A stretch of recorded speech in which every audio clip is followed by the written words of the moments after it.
हे बघा आता काय ना, मी जे काही वस्तू सेल करते त्याच्यासोबतच मी कापड पण सेल करायला आता सुरुवात केलेली आहे.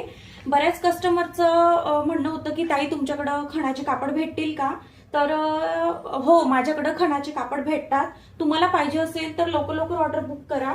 अगदी रिझनेबल रेटमध्ये. हे बघा आता हे तागे मी देते आहे. एका कस्टमरने ऑर्डर दिले आहेत मला खणाच्या कापडाचे. बघू शकता, हे बघा चंद्रपूर जिल्ह्यातले आहेत त्या ताई. त्यांना हे 2 कलर पाहिजे होते, तर त्यांचं काय शिवायचं असेल त्याच्यासाठी. तर तुम्हाला पण असे तागे हवे असेल तर माझ्याकडे कमीत कमी 5 मीटर पासून मी देते. तर 5 मीटर 10 मीटर असे तागे आहेत माझ्याकडं. तर तुम्हाला कमीत कमी 5 मीटर घ्यावा लागतो. जर तुम्हाला 10 मीटर पण पाहिजे असेल तर 10 मीटरचा पण तागा आहे. तर त्यांनी हे 2 कलर घेतलेत माझ्याकडनं. तर तुमची पण कापडाची ऑर्डर असेल तर लवकरात लवकर ती ऑर्डर बुक करा, कारण आता पुढे गणपतीचा पण सीझन आहे गुढीपाडवा संपल्यानंतर. तर या कापडाचा बराच उपयोग होतो, त्यामुळे बरेचसे कस्टमर मला याच्याबद्दल एन्क्वायरी करत आहे. तर चला आता पॅकिंग करूयात.